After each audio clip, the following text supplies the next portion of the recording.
There are many varieties of criticism. This article overviews some of the main types of criticism that occur regularly in everyday life.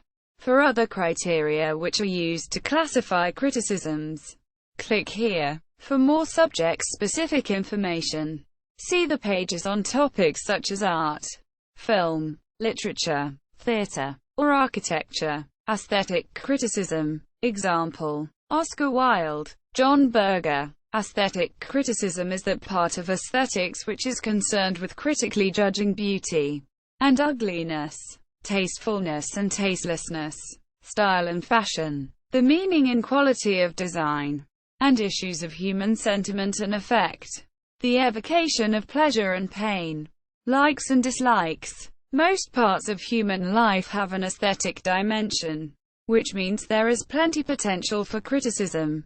Often architecture criticism is considered the highest form of aesthetic criticism, because architecture combines art, science and technology to build a pleasing home environment, a living space, which people have to inhabit every day, more or less permanently. An aesthetic critic, however, does not simply say, "It's beautiful," or "It's ugly." Instead, the aim is to explain the meaning of a work of art, why something is beautiful or ugly, or how the meaning of a design should be interpreted, the stronger and weaker sides of a cultural object, etc. For this purpose, aesthetic critics have a toolkit of criteria which they can use in making their commentary.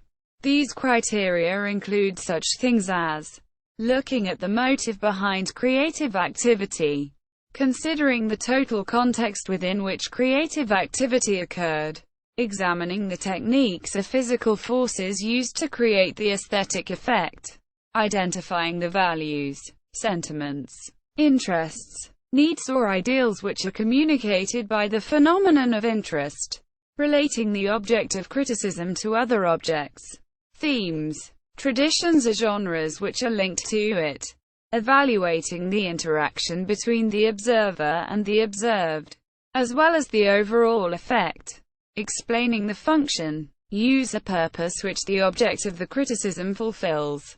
Using these kinds of criteria, which usually assume extensive relevant knowledge, aesthetic critics can inform their audience about the achievements and limitations of the object of aesthetic criticism. In this way, they can draw attention to aesthetic issues which most people might have overlooked, educate people in their aesthetic appreciation, and stimulate debate about what kinds of aesthetic expressions are preferable. In part, aesthetic criticism can genuinely prove aesthetic propositions, if they concern matters of factual or logical evidence. For example, either an artist had a certain motivation, or he did not. But insofar as beauty is in the eye of the beholder, there is always also a subjective element in aesthetic criticism, which is not provable, but expresses a preference, a personal taste. It may be possible to explain that preference, but it may not be possible to compare it meaningfully with other preferences. Logical criticism. Example: Gilbert Ryle. In a logical criticism, an objection is raised about an idea, argument, action or situation on the ground that it does not make rational sense. There is something wrong with it because it is illogical. It does not follow, or it violates basic conventions of meaning. See straight and crooked thinking. 1. Such an objection usually refers to assumptions, coherence, implications and intent. Thus, the illogicality may involve that something is being assumed or inferred improperly, without reasonable ground. Something is internally inconsistent or self-contradictory. It is impossible to maintain all of its contents at one and the same time, because it would imply affirming and negating the same thing.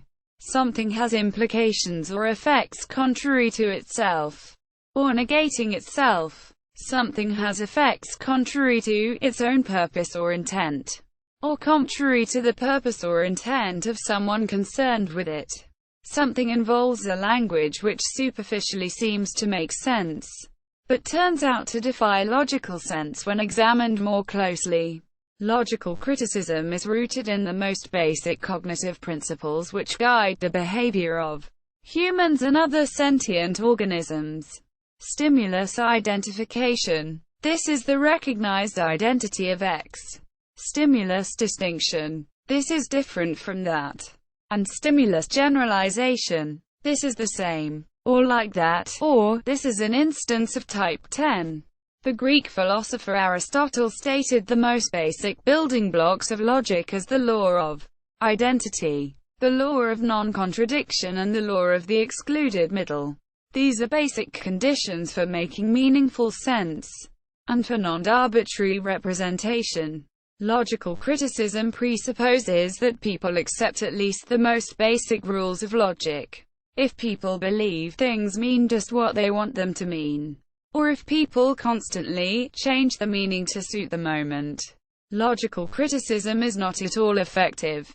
Logical criticism assumes that there is a definite, identifiable meaning which can be discovered, or at least that something can be proved to be meaningless, because it lacks any predictable pattern, or knowable, ordered pattern of any kind. Logical criticism also presupposes that people agree about at least some basic facts and assumptions about the situation, or have in common at least some beliefs. It is not possible to argue about a logical criticism with somebody with whom one does not share any assumptions at all, or who is unwilling to consider at least the possibility that a given proposition might be true or false. Very often, logical arguments take the form, suppose that X is the case. But if people reject the suppose, or cannot imagine it, it becomes difficult to get the logical criticism off the ground. Factual criticism. Example: Seymour Hersh, Glenn Greenwald. In a factual, empirical criticism, an objection is raised about an idea, argument, action or situation on the ground that there is something wrong with the evidence of the known experience relevant to it. Typically, relevant purported facts are claimed to be false or implausible, i.e., not facts at all. Relevant facts are said not to have been definitely established as true, or the likelihood that they are true has not been established. Relevant facts mentioned imply different stories which cannot be reconciled. Accepting a fact would imply another fact which contradicts it in some way. There is overlap here with logical criticism. The presentation of facts is biased. Important relevant facts are left out of the story, or the total factual context is ignored.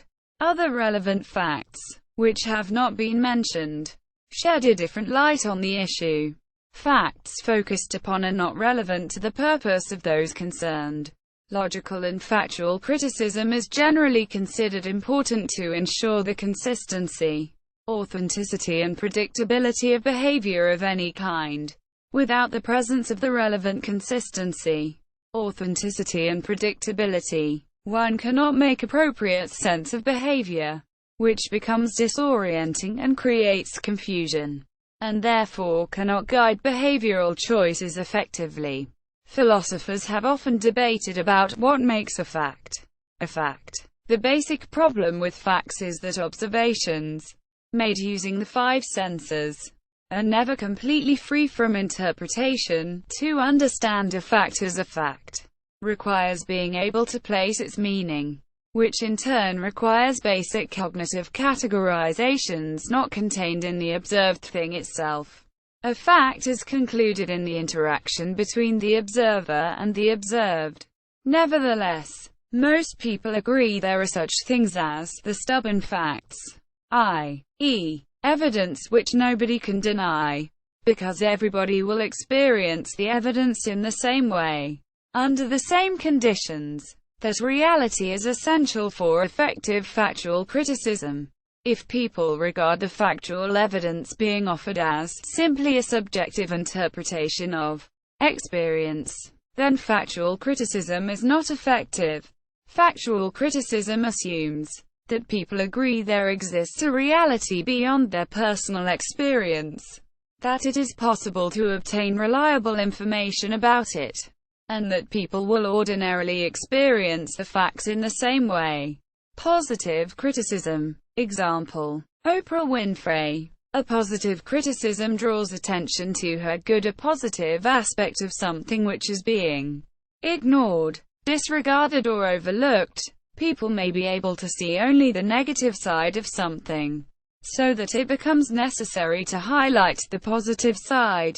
A positive criticism may also be a type of self-justification or self-defense. The term positive criticism is also used in the sense that the criticism is well-meant or well-intentioned. I mean it in a positive way. Here, it is emphasized the criticism is intended to serve a purpose which is constructive, or which the targeted person would approve of. The basic aim of a positive criticism is usually to provide a better orientation, or frame of reference, for behavior. It provides an idea which people can act on to improve the situation. At the very least, it provides more choices for behavior, and therefore potentially enlarges behavioral freedom. A positive criticism can be stated as a positive alternative.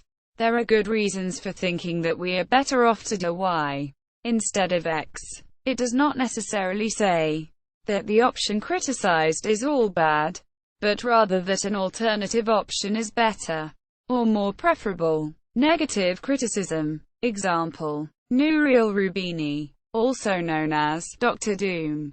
Negative criticism means voicing an objection to something, only with the purpose of showing that it is wrong, false, mistaken, nonsensical, objectionable, or disreputable. Generally, it suggests disapproval of something, or disagreement with something. It emphasizes the downsides of something.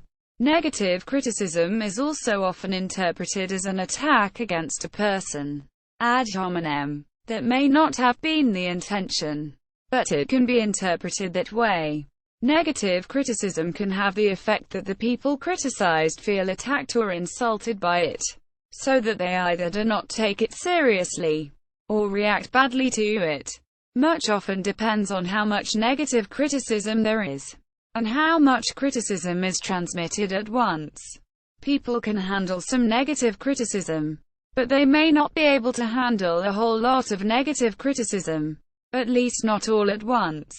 The downside of negative criticism is, often, that it tells people what they cannot or should not do or believe, rather than telling them what they can or should do, what possibilities or options there are.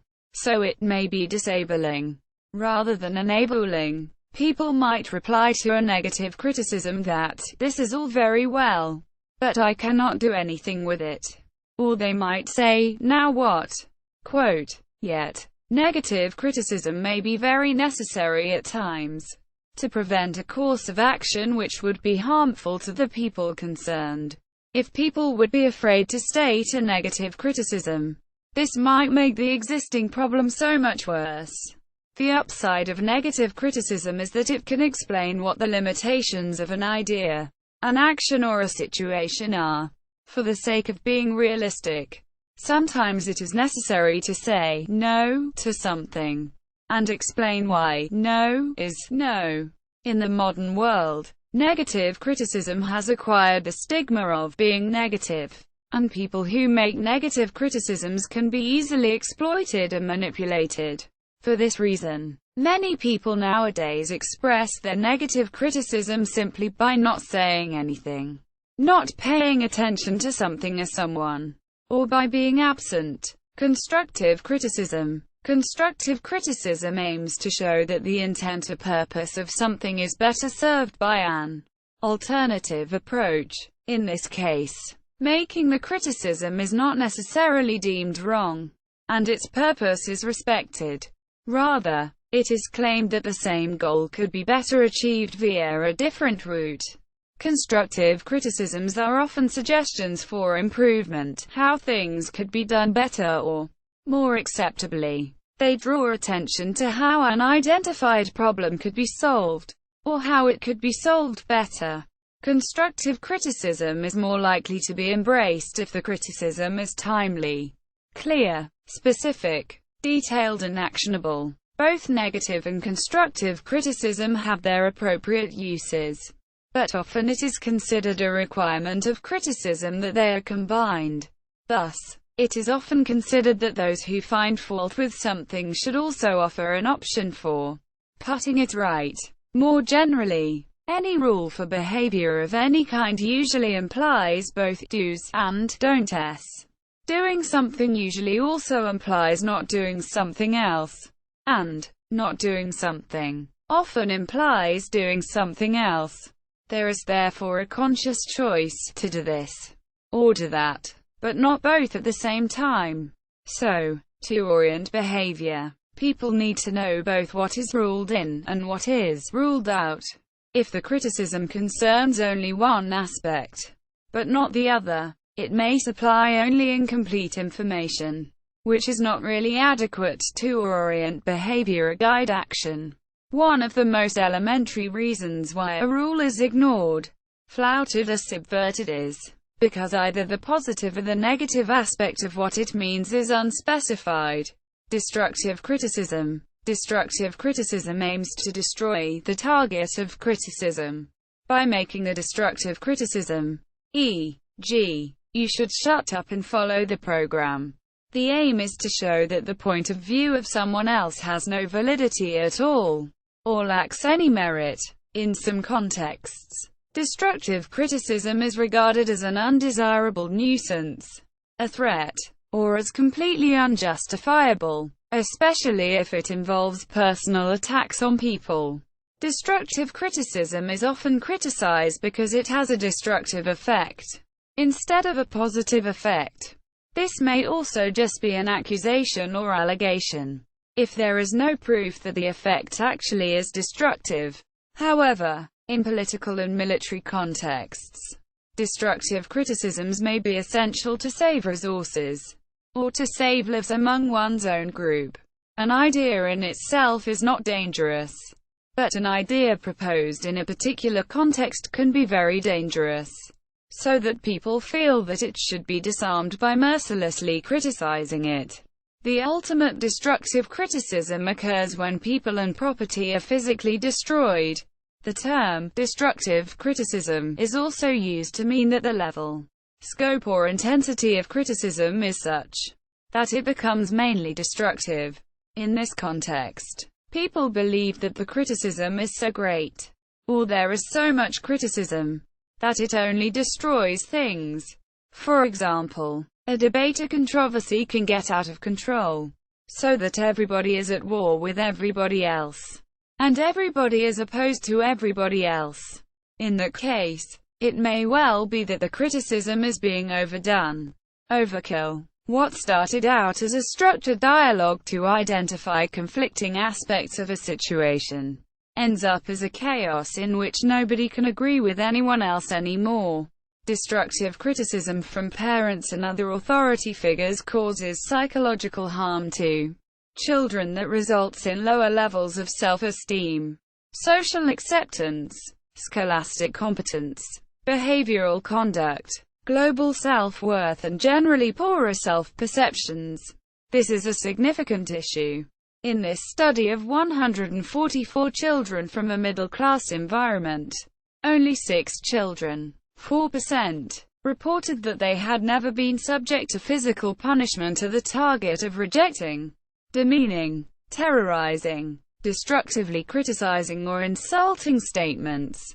Some parents may ask, how do you correct a child who is misbehaving if you do not criticize? Practical criticism. Example: William James. Practical criticism is an objection or appraisal of the type that something does or does not work in practical reality due to some reason or cause. The focus is on useful effect. Often people will say, that might be fine in theory, but in practice it does not work. Inversely, they might show with experiment that something works well in practice, even although the theory says this is not possible, so that the theory ought to be adjusted. Practical criticism usually refers to relevant practical experience to reveal why an action is wrong-headed. or under what conditions it would succeed. When an idea is proposed, people might first consider if it makes sense, but usually they will also weigh up if it is practical to do something about it, in terms of the consequences it has. For example, would relevant people or organizations be better off or worse off? Does it get in the way of other things? Can it be sustained? Can we live with that? Practical criticisms can be very effective if people are indeed concerned with practicalities. If, however, people are purely concerned with what things mean, or ought to mean, they may not care about whether their way of seeing things is practical or not. People might hold on to their beliefs or defend them, even if they are not very practical at all, because they feel those beliefs are essential to who they are. Practical criticism usually succeeds best if it is made on the basis of the practical experience of the critic. Somebody who has practical experience with an issue is usually best placed to make a practical criticism. Theoretical criticism. Example: Karl Marx. Theoretical criticism is concerned with the meaning of ideas, including ideas on which a practice is based. It is concerned with the coherence and meaningfulness of a theory, its correspondence to reality, the validity of its purpose, and the limitations of the viewpoint it offers. Theories can be criticized from the point of view of other theories. How much sense does it make internally, in their own terms? Is it consistent in terms of the experiential evidence there is for those theories? How well does the theory correspond to the facts? The usefulness or practical gain of a theory at issue is not simply whether an idea makes sense or is consistent, but whether it makes sense and is consistent in terms of the theoretical framework of which it is a part. In other words, at issue is the relationship between many linked ideas. What effect does the adoption of one idea have for a lot of ideas which are related to it? And how does a theory relate to all the relevant evidence it can be called upon to explain? A theory can consist of one major hypothesis, but usually a theory consists of a series of linked hypotheses. Adopting one hypothesis can have many effects for other related hypotheses. The merits of theories are usually judged according to three main criteria: their usefulness, their explanatory power, and their predictive power. A theory is useful if it can help to guide or orient activity, serves the relevant purpose, or if it helps to make sense of things. A theory with great explanatory power is a theory which is able to account for all the relevant evidence, not just some. If the assumptions made by the theory are well taken, it can predict effects, outcomes, and results quite accurately. If theories are criticized, it is usually on the ground that they are not useful, do not speak to the situation, and fail to explain or predict things properly.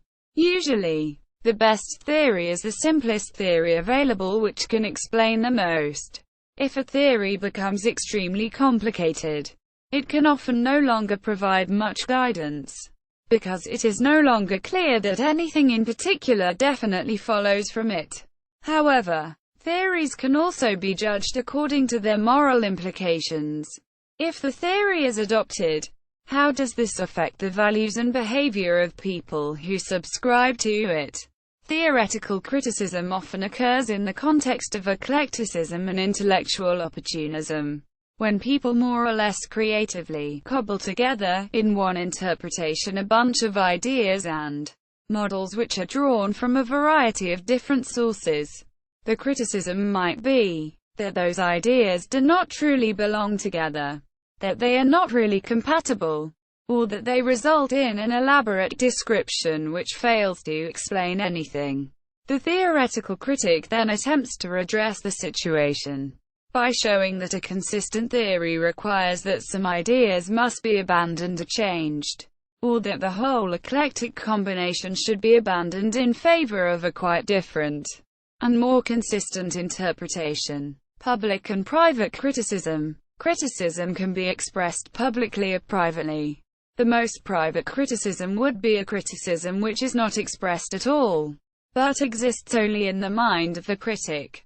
The most obvious reason why criticisms are not expressed, or only expressed, in private, is that if the criticism became publicly known, it is expected by the critic that it would have harmful consequences for him, herself, or for other associated people.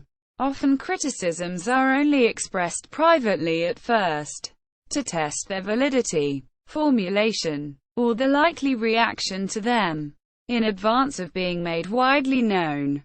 It may require some courage, conviction, or certainty to express a criticism publicly. However, the distinction between private and public itself may be rather vague, or there may be various gradations between absolutely private and definitely public. Yet even if the criticism is publicly accessible already, it may remain relatively unknown, because it is only available in a rather obscure place, or because people are simply not looking for it. The criticism may exist for years before someone digs it out and presents it in a forum which makes it widely known. The degree to which criticisms are made privately or publicly often depends on customary or legal norms for expressing criticism. Thus, the degree to which a criticism is accessible may be influenced by moral considerations, fear, the human or commercial interests at stake, or authority issues. Criticisms can of course also be expressed anonymously or under a pseudonym, in which case the identity of the critic or the source of the criticism remains unknown. In this case, the criticism exists in public, but where exactly it came from remains private. If a criticism is actively suppressed or censored, then although there may have been an attempt to publicize it, it may not become public knowledge because there was no possibility for making it public. Yet criticisms can also travel very fast through the grapevine, so that, although they are publicly denied or ignored, everyone knows what they are, because their peers informally communicated the criticism. Moral criticism. Example: Alistair McIntyre. Moral criticism is basically concerned with the rights and wrongs of values, ethics, and norms which people uphold. What is good and bad about what people do, or the rights and wrongs of the conditions which people face. Morality is concerned with what is good and bad for people, and how we know that. There are many forms of moral criticism, such as showing that actions taken are inconsistent or incompatible with certain values being upheld, or values deemed desirable, counterposing one set of values to another, with the claim that the one set is better than the other, arguing that certain values are intrinsically objectionable, regardless of any other values that may be relevant, arguing that certain values ought to be adopted or rejected for some reason, showing that somebody ought or ought not to do something for the sake of integrity. Rational or civil morality is based on the idea that people should be treated in the same ways, in the same kind of situation. The same norm should apply to all people concerned, in the same relevant situation. The exception that proves the rule implies that there does exist a moral rule, to which it is an exception, for a definite and explicable reason. Such a morality is often assumed because, without it, human behavior would be unpredictable or arbitrary, and cannot be relied upon. The necessary cooperation between people as social beings would be hindered. Modern jurisprudence and legal systems are, at least in principle, based on this idea. It originates from the two social norms, often expressed in religions, that one should do unto others as one would like them to do unto oneself, and not do unto others as one would not like them to do unto oneself. Consistent behavior in this sense is regarded as most likely to be effective for survival and achievement in the long run, in contrast to chaotic or arbitrary behavior. Arbitrary, in the sense that one's own interests and needs or the interests and needs of others are not properly taken into account. Nevertheless, the values which people uphold often clash, and how consistency should be interpreted may be in dispute. Hence, moral criticism ranges from whether there should be a moral rule at all and the justification of a moral rule, to the interpretation of the meaning of a moral rule, and to how it is in practice applied. The debate can be pursued formally, for example by lawyers, judges, religious authorities and politicians, or informally, by any citizens of a community. Philosophers of ethics aim to shed light on moral disputes by means of critical thinking, often with the aim of clearing up moral confusions and improving moral behavior. Scientific criticism. Example: Imre Lakatos, Galileo Galilei. Scientific criticism is not primarily concerned with moral values, but more with quantitative or categorical values. It focuses on whether an idea can be proved to be true or false, or what the limits of its valid application are, quite irrespective of whether people like that or not, or what the moral implications are. For this purpose, the scientist employs logic and relevant evidence offered by experience, as well as experimentation, and gives attention to the intent and purpose of relevant activity. Obviously, a scientist is also a moral being with moral biases, but science aims to ensure that moral biases do not prejudice scientific findings. The requirement of objectivity. If scientists would ignore relevant evidence pertaining to a case, for example because of some personal bias, they could be criticized for that. Scientists can also criticize a specific morality on scientific grounds, but in a scientific capacity they do not do so on the ground that the morality itself is intrinsically objectionable, but rather that it cannot be reconciled with the facts, i.e., it involves assumptions, evaluations which are contrary to the known logical and factual evidence that is relevant. Science is typically not concerned with judging the desirability of ends in themselves, but rather with the relationship of means and ends.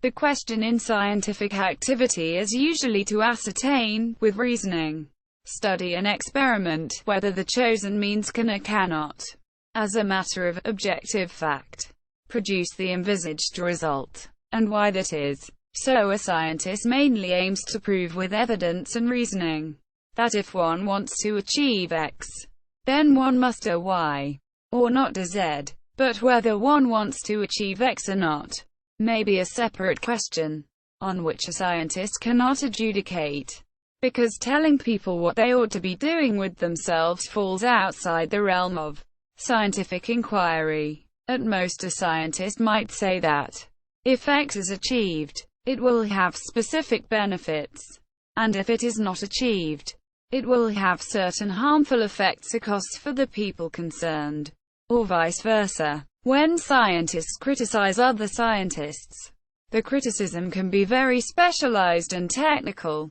so that it may not be very easy to understand the meaning, unless one is familiar with the particular scientific discipline. There are some general rules for scientific criticism, but most often each branch of scientific research has its own rules and formats for criticizing. Science is above all a search for truth, and therefore if scientists are dishonest, for example, by faking the evidence, they are not being scientific.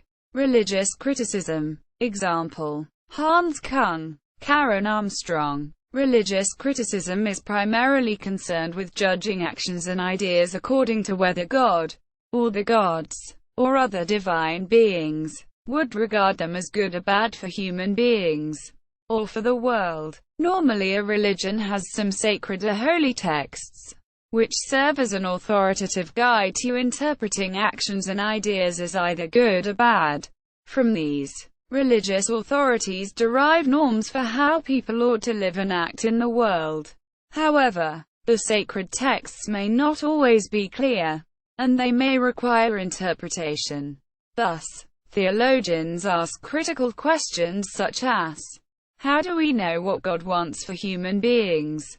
Quote, they try to answer these questions by forms of reasoning which are based on religious principles, rules and laws, by paying attention to what people are experiencing, and by divine inspiration granted through prayer and meditation. Religious authorities such as the Pope may voice criticisms of how people are behaving, because people's behavior conflicts with the doctrines of the Church. In religious criticism, the motive or intention of the criticism, why somebody is criticizing, is always very important. Criticism has to be offered in the right spirit so that it has a good effect.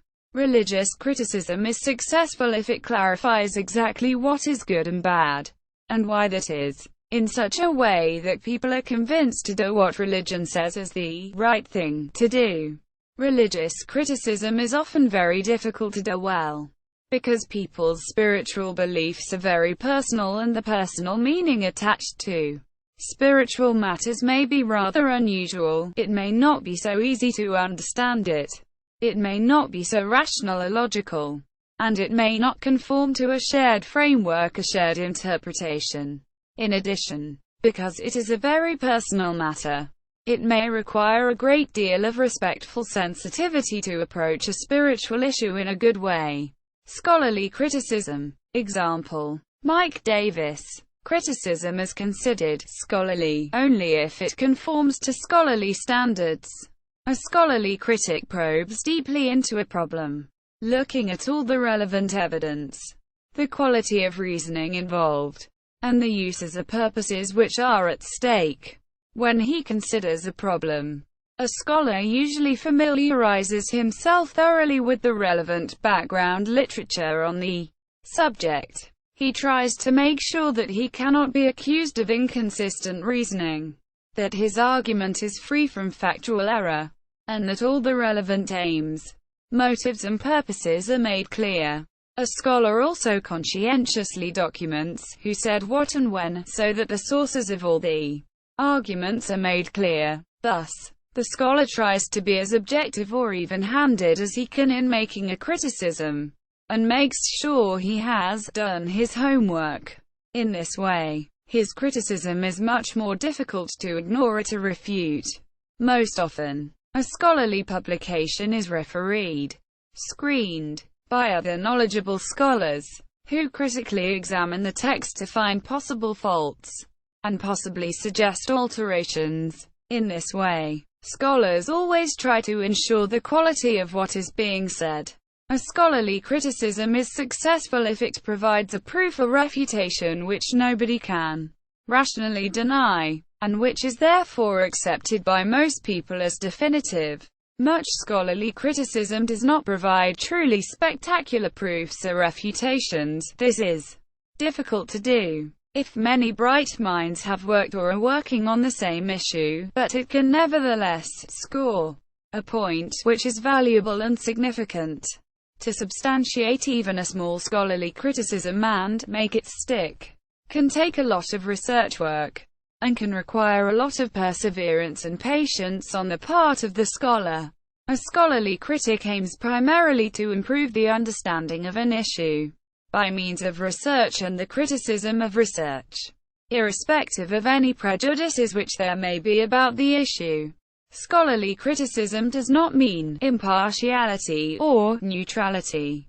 Indeed, the very fact that a scholarly criticism is being made implies that a partisan position is being taken. However, a scholar usually submits his own considerations and findings to her public forum in which criticisms can be evaluated on their merits and faults, with the explicit aim to make a contribution to the search for truth, and with the attitude that he could be wrong. Thus, scholarly criticism always involves the attitude that one is open to criticism, and does not close off the possibility of criticism. What exactly the applicable scholarly standards for criticism are, can be open to debate as well. Nevertheless, participants in different academic disciplines or scientific specialisms usually operate with a reasonable amount of consensus about what the standards are. In general terms, Such things as lying, cheating, fraud, misinformation and misrepresentation disqualify a criticism from being scholarly. Scholarly criticism requires the greatest respect for truth, honesty in presenting a case, and a form of communication acceptable to the scholarly community. Critical criticism. Example: Christopher Hitchens, Deirdre N. McCloskey. Critical criticism is criticism for the sake of criticism, or criticism which voices an objection. The term was made famous by a polemical text written by Karl Marx and Friedrich Engels entitled The Holy Family. The most popular modern form of critical criticism is contrarianism. The highest positive value of the critical critic is to be critical. To be critical, or to be a dissident, is, in this case, a way of life, the highest good. Such a position is itself often criticized for its motivation. People often feel that there should be a good reason for being critical, and that being critical, simply for the sake of being critical, is not a good reason.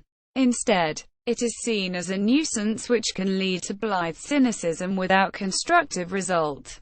If everything is being demolished by criticism, there may not be anything of value left. If people's only stance is to be critical, they can be accused of only negating things, without affirming anything, which provides no positive orientation for behavior, informing people about what to do. People usually cannot cope with too much talk about everything which is not possible. They want to know what is possible. Critical critics might respond to such an accusation by saying that it is surely always valuable and important to highlight the limitations of ideas and happenings, and that this could not very well occur if criticism was banned. In a world gone mad, it makes sense to be critical. It may be necessary to point out that things are wrong, even if it is not known how to put it right. Yet, critical critics might argue that it is necessary to be forever on guard against illusions, and to be eternally vigilant against nonsense. Without criticism, things are not relativized, or put in proportion. A typical reply to this argument is that many illusions in the world cannot be abolished simply by criticizing them.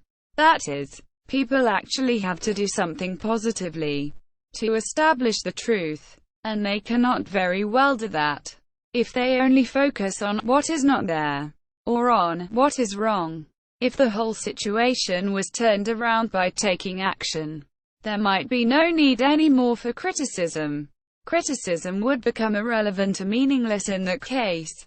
So the means used by the critical critics may not lead to the end which they favor. Sometimes people just have to shut up and do something. In that case, critical criticism itself seems to contain an ultimate limitation.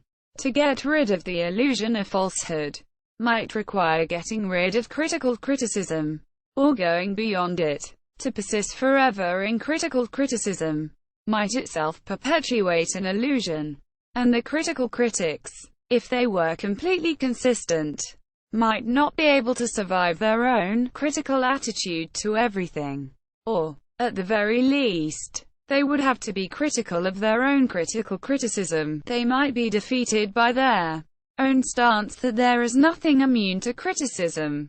Radical and revolutionary criticism. Example: Noam Chomsky. The word radical is derived from the Latin word radix, meaning root.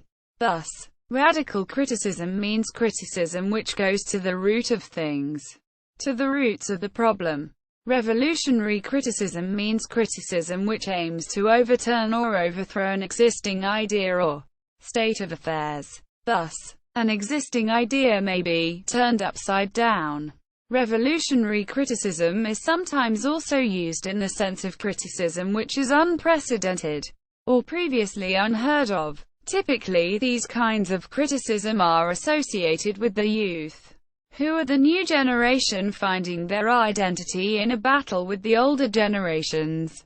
The radical critic aims to track down the most fundamental assumptions underlying an idea, position a situation in order to show the ultimate reason why it is true or false. The concern is with what something is ultimately based on. For this purpose, radical critics are not satisfied with superficial ideas. They question authority and the status quo. This presupposes the freedom to criticize, and to pursue a train of thought to its ultimate limits. Radical critics keep asking, why, very thoroughly, until they reach a complete answer to the puzzle of why things appear as they do.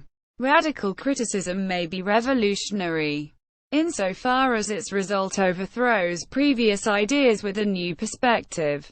But it may also only demolish a particular way of seeing things, or show that an alternative way of seeing things or doing things is possible. Radical or revolutionary criticism is often equated with political extremism, but this is not necessarily the case at all. This type of criticism may only just prove, in a devastatingly simple, or even rather innocent way, that something is true or false. Contrary to the popular perceptions or cherished beliefs, it may be extreme only in the sense that it falls outside the normal way of seeing things. If radical critics succeed in proving their case, their idea may in due course become accepted as normal, and become an ordinary, mainstream idea. Many if not most ideas which people hold nowadays and accept as normal, originally were considered as extremely radical, revolutionary, or even dangerous. It just took a long time before they became generally accepted. The radical thinker, by going beyond the ordinary, was merely ahead of the rest in grasping the essence of the matter. So the distinction between radical and normal is often really only a relative one. It may have less to do with the content of ideas than with how much they are accepted or not. Whereas the radical critic may, in his own day, be regarded as an oddball or a maverick. Later on he may be hailed as a great thinker or even a genius. But this is not always the case. After all, even although radical critics may try hard, they may fail to prove the root of the matter, and thus they may be forgotten without acclaim. People may regard them only as troublemakers. Radical criticism can be a bit of a gamble, even if the criticism is perfectly valid.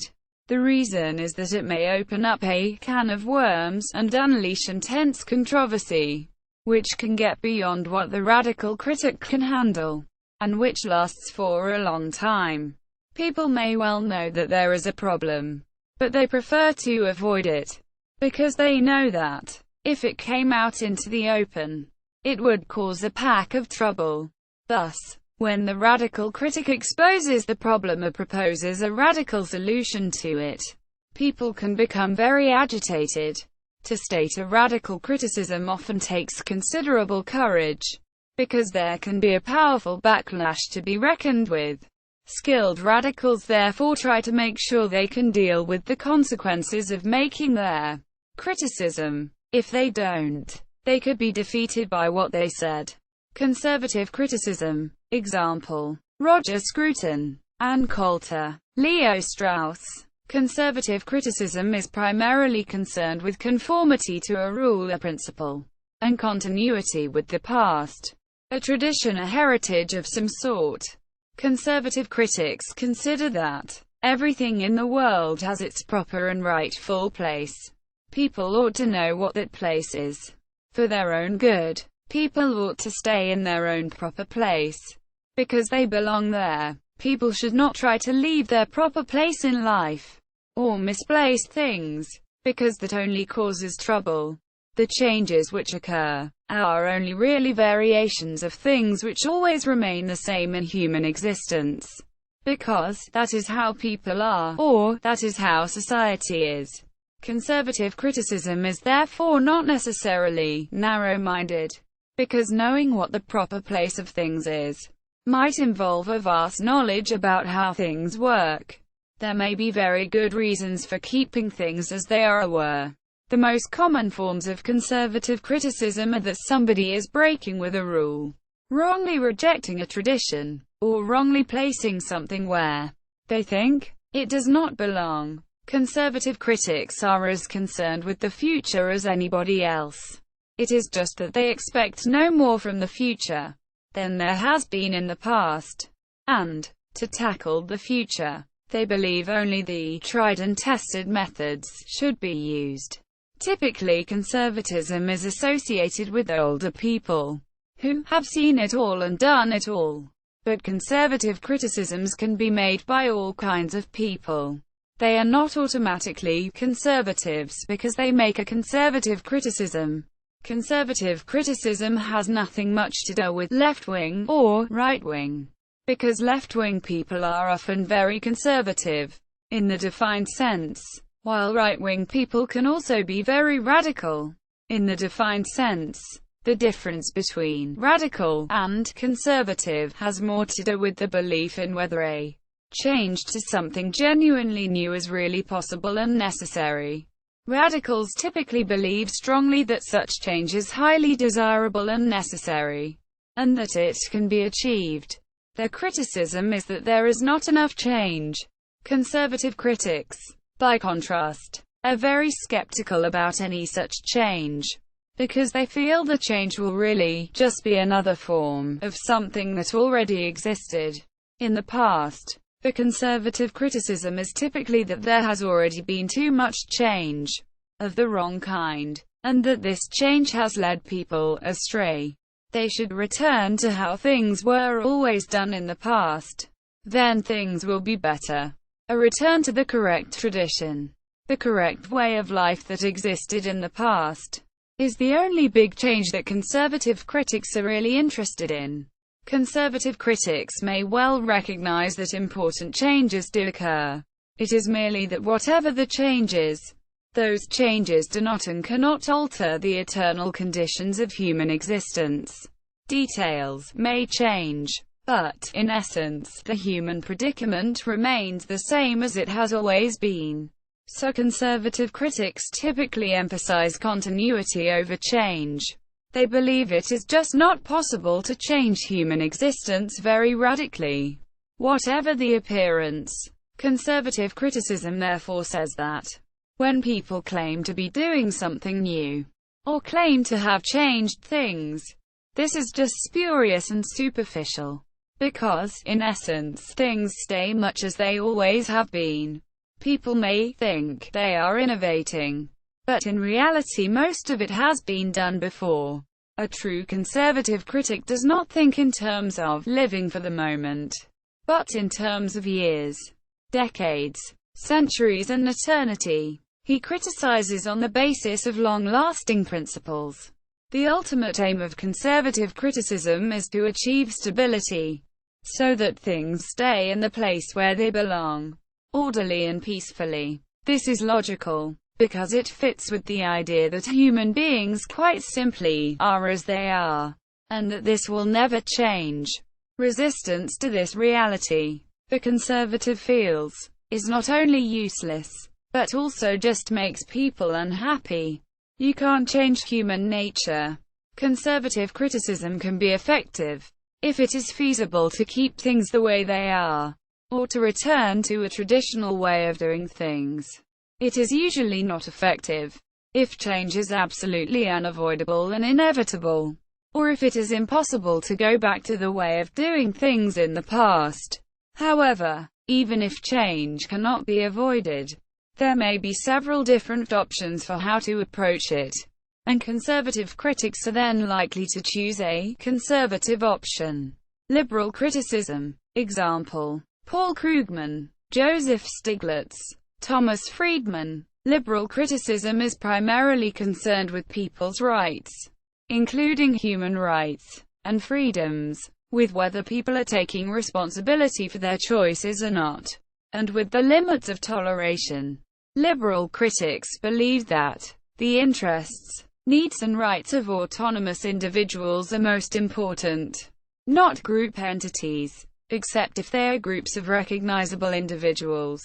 People should be free to make their own choices in life, and should take individual responsibility for those choices.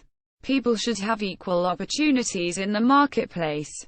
People should be rewarded according to the merits of what they do or achieve themselves, not according to their status or inherited privileges. People are entitled to a private sphere of their own, i.e., a distinction should be made between private and public life. Liberal criticism is focused on making sure that all the conditions exist in which individuals can develop, flourish and prosper successfully as independent people, with a minimum of constraints. Liberals therefore criticize anything that gets in the way of this. People's rights, privacy and choices should be respected as much as possible, and obstacles to a free life should be attacked and removed. Liberals are in favor of pluralism. Nobody has a monopoly on the truth, and other, different voices should be heard. At the same time, people should be prevented from interfering too much in other people's lives. If people make the wrong choices, or if they don't take responsibility for their own choices and their own lives, they should be criticized for that. If people are unfairly shut out from opportunities, or if they are unfairly rewarded, liberals will often criticize it.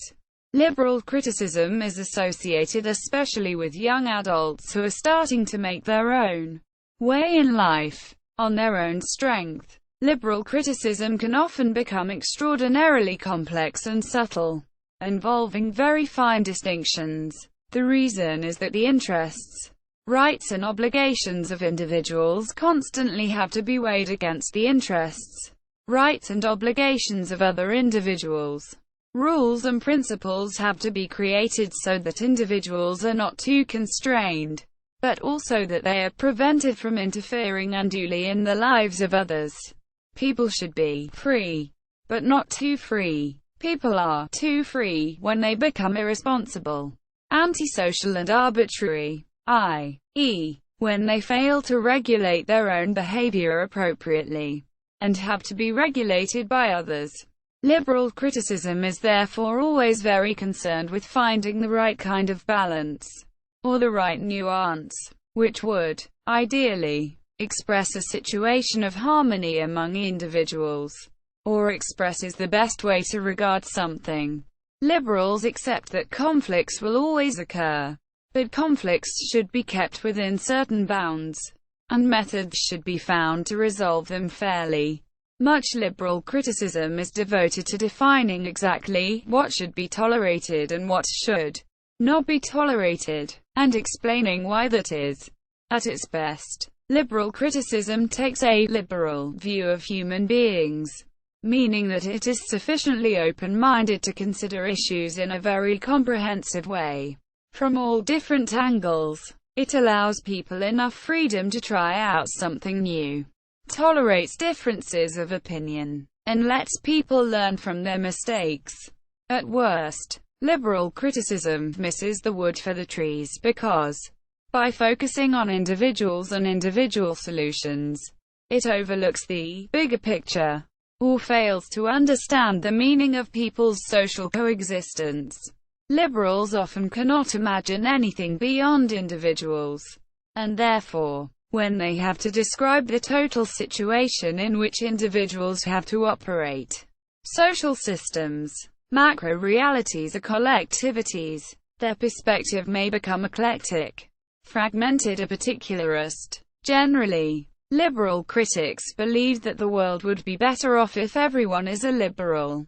But if they are driven into a corner by the criticisms of others, i.e., if they are robbed of their freedom in some sense, they can also become very anti-liberal and despotic, at least until such time as their own liberal way of being is tolerated again. Liberal criticism typically does not work well when the interests of the people concerned are mutually exclusive, and cannot be reconciled at all. Liberal criticism usually assumes that people are sufficiently flexible to be willing to discuss, negotiate a compromise about something, i.e., that people have an attitude of give and take. Speculative criticism. Example: Arthur C. Clarke, Speculative criticism is criticism which focuses on what something might, could, or ought to mean, or what might, could, or ought to follow from it. It might also focus on the probable or likely meaning of something, or the probable or likely consequences of it. Speculative criticism usually occurs in the absence of enough evidence that would decide an issue.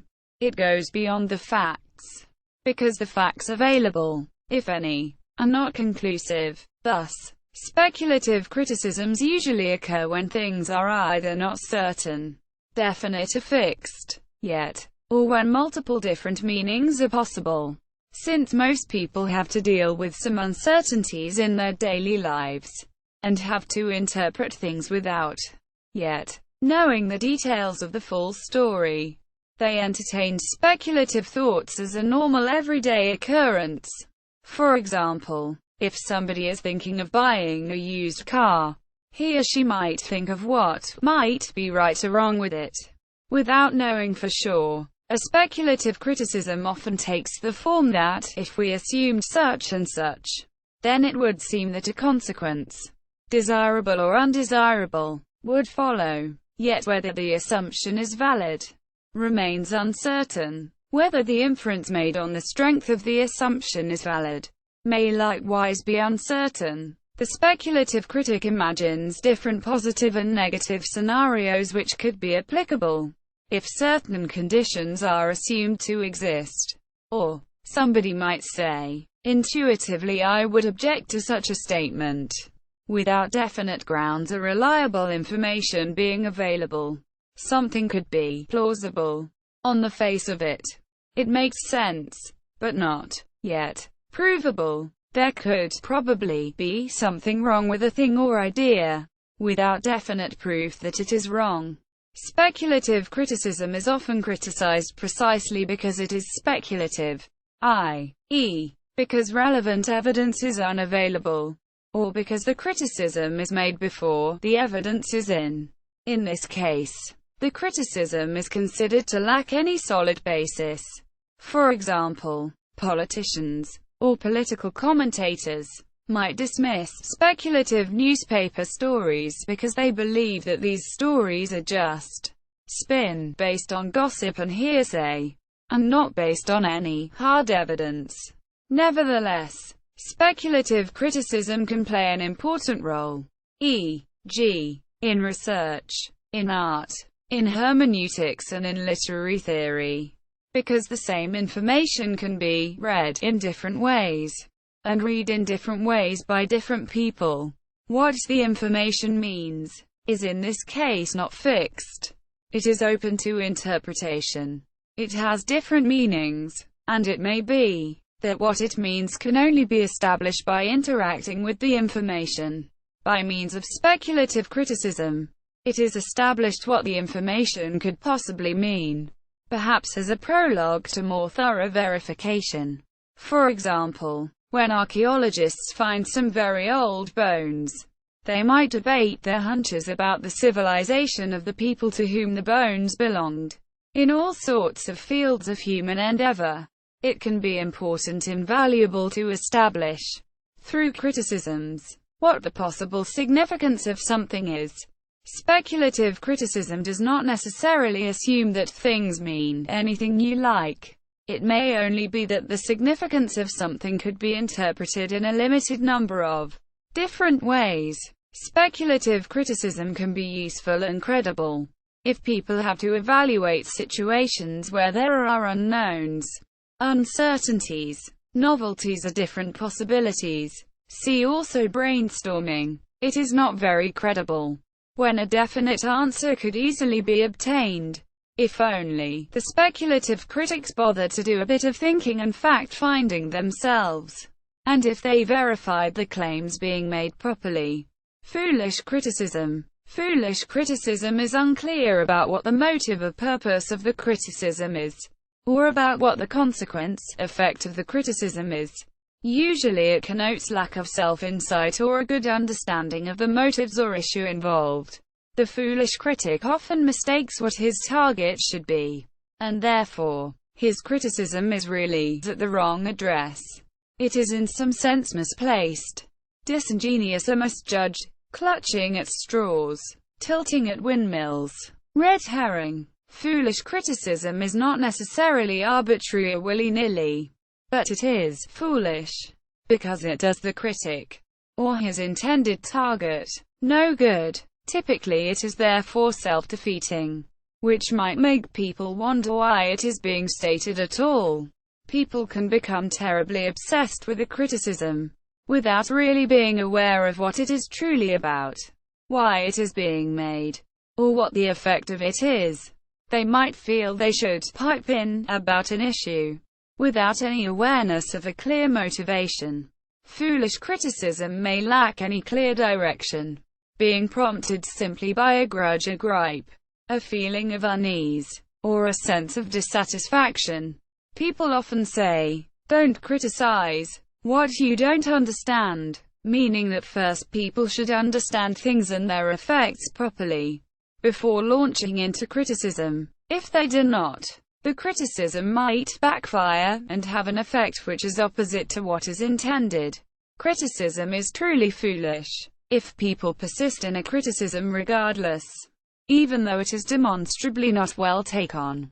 Foolish criticism is sometimes also interpreted as comical criticism, critical foolery, or fooling around with criticism, where the critic aims to entertain with his criticism. Foolish criticism usually means that the criticism and the critic are not taken seriously by people who understand what the issue is about. Thus, the criticism may have no other effect than that it makes people laugh, shrug, or feel annoyed. People may acknowledge that a criticism is brave. They credit the critic with the courage to make a criticism, but also that it is foolish, because, by making it, the critic sacrifices something important which he did not need to do. Professional criticism. Example: Lucy Kellaway. The term professional criticism is applied in several ways. Criticism which is professionally done. This implies that it is expertly done and could hardly be improved. That usually means that it is so well designed that nobody can deny it, and that people feel something necessarily has to be done about it. Criticism which is offered by a professional, rather than an amateur or layman. Somebody may offer a criticism in his professional capacity, meaning that he bases himself on his professional experience with the subject of the criticism. This does not, however, automatically mean that the criticism will be good. Somebody is being criticized because he has flouted a professional standard. Normally, a skilled occupation or a profession has a set of standards, which aims to ensure the quality of work. If the standards were not there, the goods and services supplied would be shoddy, useless, or unsafe. Professionals learn what the standard is through training and education, and they explain relevant aspects of that standard to the people they supervise. The standards can include a code of ethics, rules for behavior, technical norms and procedures, legal rules, etc. It is expected that people who work in a profession really follow the standards of that profession. If they do not, they can be criticized for this failure. In that case, their behavior is regarded as not professional or unprofessional. The criticism of professionals or the criticism of a profession may occur, sometimes in a somewhat humorous or satirical way. It could be done by professionals themselves, or by amateurs or laypersons. In this case, there is some skepticism about what the status of being professional actually adds to solving a problem, or there is skepticism about the claims made by a profession about how it can contribute to solving a problem. It is often implied here that the standards of professionals do no justice to a specific situation, or that there is a case of professional cretinism. The professional gets it wrong because he is unable to think outside of his own profession. He is imprisoned in a framework that does not lead to her solution. Not infrequently, some of these different senses of professional criticism are mixed together. especially when people try to pretend somebody's criticism is authoritative. They seem to have a professional expertise, although they really lack this expertise. Or when people try to pretend that somebody's criticism is not authoritative, they are treated as no better than the rest, although in reality they are highly professional and more competent and experienced than the rest. Self-criticism. Example: Tony Danza, Tom Selleck. Self-criticism, or what academics sometimes call autocritique, refers to the ability to appraise the pros and cons of one's own beliefs, thoughts, actions, behavior or results, especially from the point of view of how others might regard them. The self-criticism might occur in private, or it might happen in a group discussion. Sometimes the self-criticism is aired publicly, specifically to show people that a person or group no longer believes in something which it formerly did. At other times, the self-criticism remains a hidden secret behind closed doors. Self-criticism requires a certain flexibility of mind, because it assumes a person is able to call into question his own behavior and thinking, instead of believing that he naturally is the way he is, or that he can never be wrong. Often it requires that people are able to step outside themselves and see themselves from a different perspective. The self-critic is willing to search for, recognize, and accept objections against his own behavior or his own characteristics. He is willing to accept that he could be wrong, or indeed that he is in the wrong. Self-criticism can be very difficult for several reasons. People can be very resistant to admitting they are wrong about something, or that they did, or said, the wrong thing. They like to believe they got it right, even when others disagree. Acknowledging that they got it wrong could be very embarrassing, confusing or distressing, especially if they personally invested a lot in the wrong idea. Their whole world might crumble. People might have blind spots in their awareness, i.e., they are simply unable to see a part of themselves for what it is, unless others point it out to them. In that case, they are unable to criticize themselves, because they don't know what there is to criticize. If people did engage in self-criticism, others might interpret it as a sign of weakness. You got it wrong, so why should I take you seriously? Quote. Thus, the self-critic might no longer have the same confidence, or become vulnerable to attack from others. Self-criticism is an essential component of learning. In order to be able to change one's behavior, improve one's style, and adjust to a new situation, it is necessary to recognize personal errors as errors. Once the errors are known, something can be done about them. A different path can be pursued. One also needs to be able to tell the difference between success and failure, and not mistake one for the other. Only then is it possible to truly learn from one's mistakes. Often, the most challenging part is to know what exactly the mistake or success consists in. The aim of self-criticism is to find all that out. Aided by memory, people sometimes say, there is only so much criticism you can take. This is especially true of self-criticism. Usually people are only prepared to criticize themselves within certain limits. Otherwise it becomes confusing, disorienting, or even lethal. If a person arrives at the conclusion that most of what he is about is wrong, he can be plunged into a disorienting chaos, where he is unable to evaluate things properly anymore. Thus, while most people regard self-criticism as healthy, as a sign of good character, and as necessary for learning, excessive or enforced self-criticism is regarded as unhealthy, as destructive for the individual. The ultimate self-criticism can be a final self-attack through deliberate suicide. Suicidal persons are willing to give up their right to exist. They no longer believe the life is worth living. Thus, it is possible to be too hard on oneself, leading to self-destructive behavior. See also criticism, critical theory, critique, critic. List of fallacies.